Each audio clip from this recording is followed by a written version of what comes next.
నమస్తే, welcome to our channel SR9 TV Telugu. నా channel subscribe చేయండి, లైక్ చేయండి, షేర్ చేయండి. ప్లీజ్ సపోర్ట్ మీ. మొన్న జరిగిన అసెంబ్లీ ఎన్నికల్లో వైఎస్ఆర్ కాంగ్రెస్ పార్టీ ఘోర పరాజయం చెందింది. ఆ ఓటమి నుంచి జగన్మోహన్ రెడ్డి గారు పూర్తిగా త్వరగానే కోలుకున్నట్టుగానే కనిపిస్తుంది. అయితే ఈ ఓటమి పొందిన తర్వాత అసెంబ్లీకి జగన్మోహన్ రెడ్డి గారు వెళితే మంచిదా, వెళ్ళకపోతే మంచిదా అని జగన్మోహన్ రెడ్డి గారు అంటే అభిమానం ఉన్నటువంటి అభిమానులకు, కార్యకర్తల్లోనూ చర్చ జరుగుతూ ఉంది. కొంతమంది జగన్మోహన్ రెడ్డి గారు అసెంబ్లీకి వెళ్ళి పోరాటం చేస్తేనే మంచిది అనే భావంతో ఉన్నారు.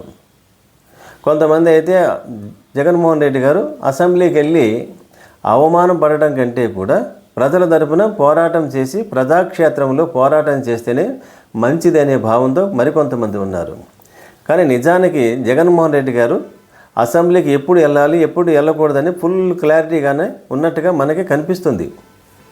ఎందుకంటే ఈ అసెంబ్లీకి డేట్ ప్రకటించగానే ఈ అసెంబ్లీ కంటే ముందు పులివెందల వెళ్ళాలనుకున్నారు. పులివెందల తన కోట్లేసి గెలిపించినటువంటి ఆ స్థానిక ప్రజలతో మమేకమై వారితో మాట్లాడాలనుకున్నారు ముందు. కానీ తెలుగుదేశం ప్రభుత్వం అసెంబ్లీ స్పీకర్గా సిహెచ్ అయ్యన్నపాత్రుడి గారిని ఎప్పుడైతే ప్రకటించిందో అప్పుడు తన ప్లాన్ అంతా వాయిదా వేసుకున్నారు. పులివెందుల ప్రోగ్రామ్ని వాయిదా వేసుకుని అసెంబ్లీకి మొట్టమొదటి రోజునే అసెంబ్లీకి అటెండ్ అయ్యారు.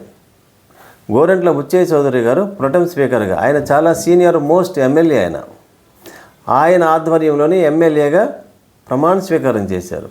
అయితే గోరంట్ల బుచ్చయ్య చౌదరి గారు అసెంబ్లీలో ప్రొటెం స్పీకర్గా ఆయన ప్రవర్తించిన తీరు, ఆయన వ్యవహరించినటువంటి హోందాతనము చాలా స్పష్టంగా కనిపించింది. ప్రజలందరూ ఆయన మాట్లాడేటప్పుడు వేరు, అక్కడ అసెంబ్లీలో ప్రొటెం స్పీకర్గా ఆయన వ్యవహరించిన తీరుకి హ్యాట్స్ ఆఫ్. చాలా పద్ధతిగా వ్యవహరించారు.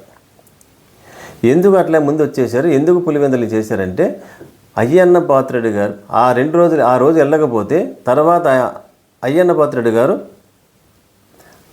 స్పీకర్గా ఎన్నికవుతారు. స్పీకర్గా ఉన్నప్పుడు ఆయన సమక్షంలో ఎమ్మెల్యేగా ప్రమాణ స్వీకారం చేయటము ఇష్టం లేదు జగన్మోహన్ రెడ్డి గారికి అని అనుకుంటున్నారు అందరూ అభిమానులు ఇప్పుడు.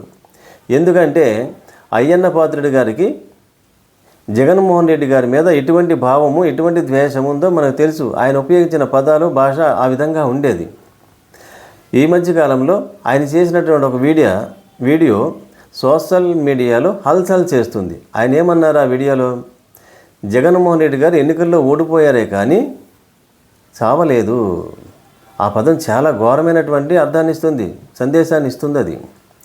అందువల్ల అటువంటి వ్యక్తి సమక్షంలో ఎమ్మెల్యేగా ప్రమాణ స్వీకారం చేయడం అంత శ్రేయస్సునివ్వదనుకున్నారు, మంచిది కాదనుకున్నారు, రాంగ్ మెసేజ్ ప్రజల్లోకి వెళ్తుందనుకున్నారు.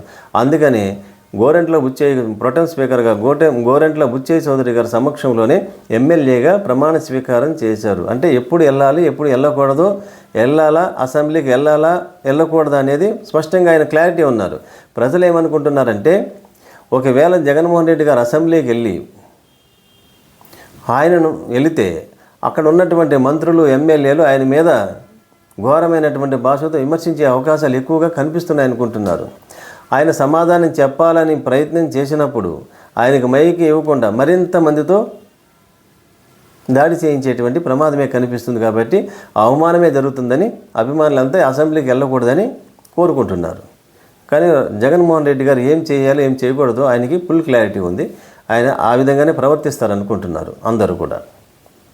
ఎందుకంటే టీడీపీ ప్రభుత్వము అధికారంలోకి రాగానే కక్ష సాధింపు చర్యలు ఉండవని చెబుతూనే ఇప్పుడు జరుగుతున్నటువంటి సంఘటనలంతా అది ఎటువంటి సందేశం ఇస్తుందో ప్రజలంతా చూస్తున్నారు. అందువల్లనే అటువంటి భావం కొంతమందికి కలిగిందనమాట.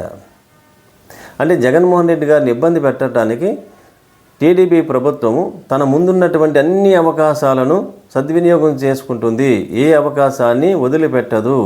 ఇదే భావంతో ప్రజలంతా ఉన్నారు. ఏం జరుగుతుందో చూద్దాం. నా ఛానల్ సబ్స్క్రైబ్ చేయండి, లైక్ చేయండి, షేర్ చేయండి. Please support me.